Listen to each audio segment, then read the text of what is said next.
तो आयोग को ऐसा करने में क्या दिक्कत है? और ये इस तरह का आरोप जो है अपने निकम्मेपन को छुपाने के लिए लगाया जा रहा है। तालिबानी नोटिस है ये, हिटलर शाही है, सरफरोशी की तमन्ना अब हमारे दिल में है। नमस्कार, आदाब, सत श्री अकाल। लाइव नेशन 7 में आपका स्वागत है। मैं शादाब मलिक।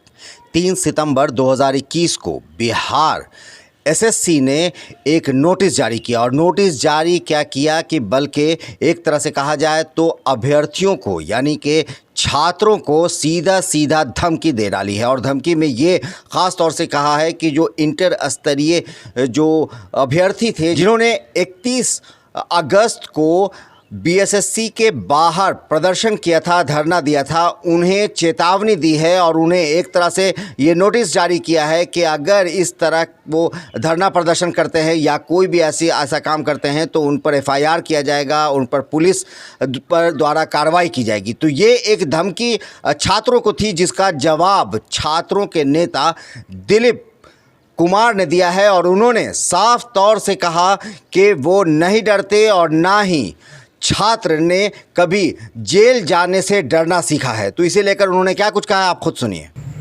नमस्कार दोस्तों, मैं दिलीप कुमार। दोस्तों, बीएसएससी ने कल जो एक नोटिस जारी किया है जिसमें ये कहा गया है कि अगर अभ्यर्थी धरना प्रदर्शन करते हैं, आंदोलन करते हैं तो थाने में एफआईआर दर्ज किया जा सकता है और उनके अभ्यर्थित्व को समाप्त किया जा सकता है। तो ये नोटिस बिल्कुल ही असंवैधानिक है, तानाशाही है, हिटलरशाही है। क्योंकि भारत के संविधान में भारत के नागरिकों को मौलिक अधिकार के तहत यह अधिकार दिया गया है कि वे अपने हक और अधिकार के लिए शांतिपूर्वक धरना प्रदर्शन कर सकते हैं। तो जब संविधान में ही हमें अधिकार दिया गया है तो हमसे ये हमारा अधिकार कौन छीन सकता है?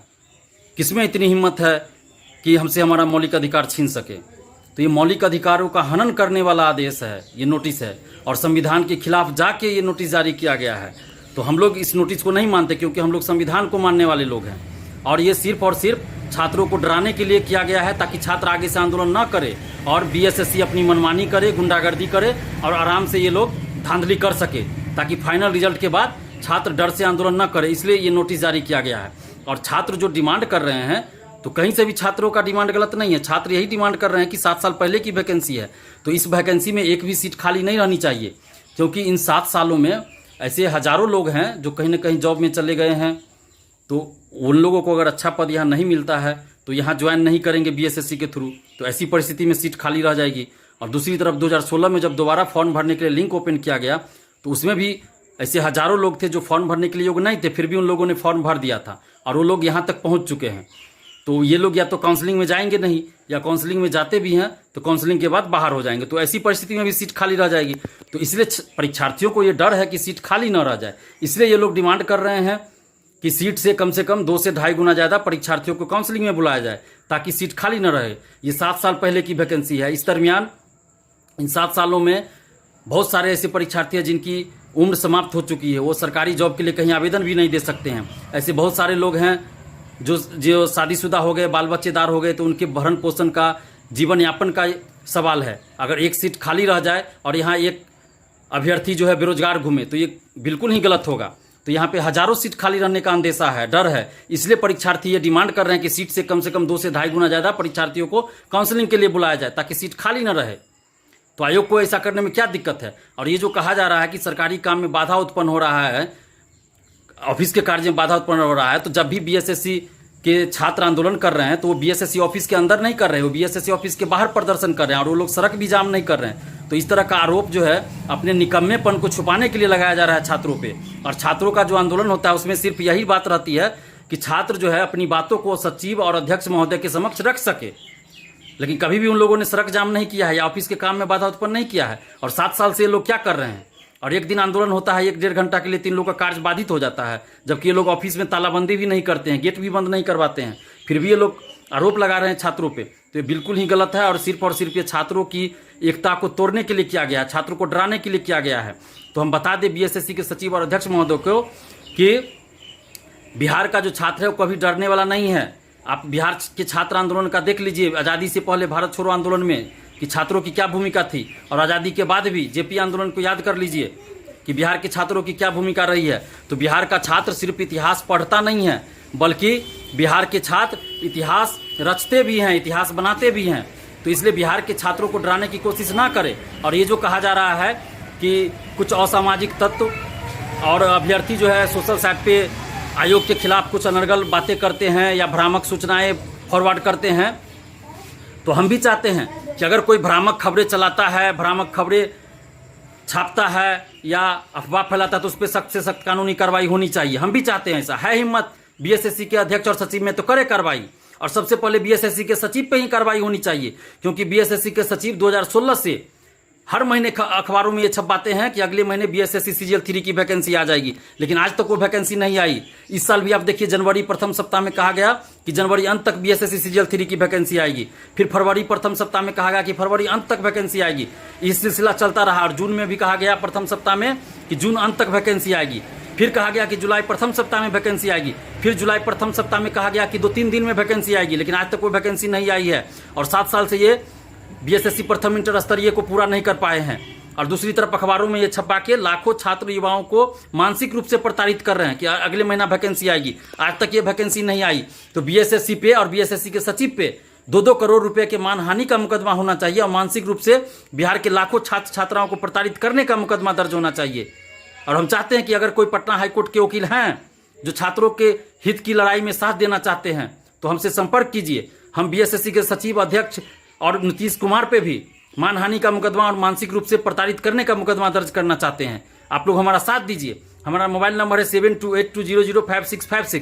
इस पर आप हमसे संपर्क कीजिए अगर कोई एडवोकेट हमारा साथ देना चाहते हैं तो, क्योंकि ये लोग बहुत लंबे समय से बिहार के छात्र छात्राओं को गुमराह कर रहे हैं और उनको मानसिक रूप से प्रताड़ित कर रहे हैं। और बिहार के छात्र छात्राओं से भी हम अपील कर रहे हैं कि आप लोग इस नोटिस से बिल्कुल ही नहीं डरिए, क्योंकि आप याद कीजिए जनवरी और फरवरी में भी जब हम लोग आंदोलन की बात कर रहे थे, दरोगा बहाली में जो धांधली हुई उसके खिलाफ, तो उस समय भी नीतीश सरकार ने एक नोटिस जारी करवाया था और आयोग ने भी नोटिस जारी किया था। बहुत सारे डिपार्टमेंट में नोटिस जारी किया गया था हम लोग को डराने के लिए और आंदोलन को तोड़ने के लिए, लेकिन ये सब सिर्फ और सिर्फ डराने के लिए किया जाता है, क्योंकि आप भी पढ़े लिखे हैं।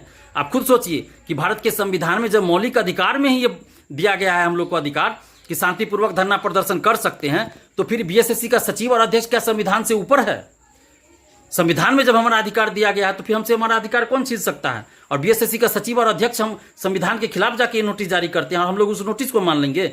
नहीं मानने वाले हैं और न ही डरने वाले हैं। तो बिहार के छात्र छात्राओं से भी हम अपील करते हैं कि आप लोग डरिए नहीं, बल्कि एकजुट होइए। हम बार बार कह रहे हैं कि छोटा मोटा आंदोलन से कोई फर्क नहीं लोग को पड़ेगा, एक बड़ा आंदोलन करना पड़ेगा। तो एकजुट होइए पहले, तभी कुछ हो पाएगा। और बीएसएससी प्रथम इंटर स्तरीय का जो आंदोलन हुआ बीएसएससी ऑफिस में कई बार हुआ है, उसमें 3 बार मैं भी गया हूं। जब जब छात्रों ने मुझे बुलाया है मैं गया हूं।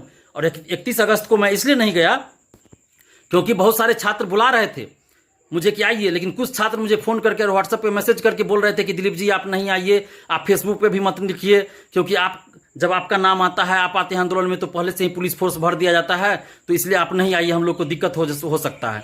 तो इसलिए हम आंदोलन में नहीं गए। लेकिन जब जब आप लोग कहिएगा, एकजुट होकर सर्वसम्मति से कहिएगा, तो हम आपके आंदोलन में आएंगे, आपके हित के लिए लड़ेंगे। कभी हम डरने वाले नहीं। इससे पहले भी 11 फरवरी को हम बिहार के छात्र छात्राओं के लिए आंदोलन किए थे और उसी सिलसिले में हमें जेल भी भेजा गया 15 दिनों के लिए। तो हम उस समय भी नहीं डरे, तो अब क्या डरेंगे? जब जेल जाने से नहीं डरे तो अब क्या डरेंगे? तो हम आप लोग के लिए साथ थे, आप लोग के साथ हैं और हमेशा आप लोग के साथ रहेंगे। बस आप लोग एकजुट होइए, और एकजुट होकर जब आप लोग बोलिएगा तब हम आप लोग के आंदोलन में आएंगे, आप लोग के साथ रहेंगे, आप लोग के लिए हमेशा लड़ेंगे। तो सुना आपने कि छात्र नेता दिलीप कुमार ने साफ तौर से ये बात कही है कि छात्र जेल जाने से नहीं डरते हैं, और ना ही दिलीप सिंह जो छात्र की तरह से कहा जाए तो नेता हैं, वो कई बार इस संदर्भ में जेल भी जा चुके हैं और प्रशासन उन्हें सीरियसली लेता है। तो दिलीप कुमार ने साफ तौर से कहा और उन्होंने एक तरह से कहा जाए तो ये बात कही कि ये सारा जो नोटिस है वो असंवैधानिक है और इसे लेकर वो कोर्ट तक जा सकते हैं। तो अब ये एक तरह से कहा जाए तो छात्रों की आर पार की लड़ाई लग रही है, और जिस तरह का ये बीएसएससी ने नोटिस जारी किया है, कहीं ना कहीं ये लोगों का कहना है कि ये तालिबानी नोटिस है, ये हिटलर शाही है, और ये एक तरह से कहा जाए तो छात्रों को दबाने की कोशिश की है, और एक तरह से कहा जाए तो ये हिटलर शाही है, और कहीं ना कहीं ये लोकतंत्र के लिए यानी कि डेमोक्रेसी के लिए एक ख़तरे वाली साइन है, क्योंकि जिस तरह से ये संविधान में इजाज़त है लोगों को मौलिक अधिकार के तहत वो अपनी इच्छा रख सकते हैं, अपनी बातें कह सकते हैं, धरना प्रदर्शन कर सकते हैं। तो ये जिस तरह का आयोग ने कदम उठाया है इसे सराहा नहीं जा सकता है। छात्र इसे लेकर अब क्या करते हैं ये तो आने वाले समय में पता चलेगा। मगर जो बात सामने है वो ये है कि एक तरह से कहा जाए तो छात्रों की आवाज़ को दबाने की कोशिश की गई है और आयोग ने जिस तरह से वो 7-8 साल उसने लिए हैं, अब उन कमियों को दबाने के लिए छात्र की आवाज़ को दबाने वाली ये नोटिस है और इसके ज़रिए छात्र की आवाज़ को कमज़ोर किया गया है। तो मेरा ये मानना है कि ये जिस तरह का नोटिस जारी किया गया है यह बिल्कुल गलत है और इसीलिए मुझे जाते जाते पता नहीं क्यों राम प्रसाद बिस्मिल का एक शेर याद आता है कि सरफरोशी की तमन्ना अब हमारे दिल में है, देखना है जोर कितना बाजुए कातिल में है। अगर आपने हमारे YouTube चैनल को अभी तक सब्सक्राइब नहीं किया तो ज़रूर कर लें। अगर आप फेसबुक के जरिए देख रहे हैं तो पेज लाइक करना ना भूलें, साथ ही ट्विटर हैंडल पर हमें फॉलो ज़रूर करें। धन्यवाद।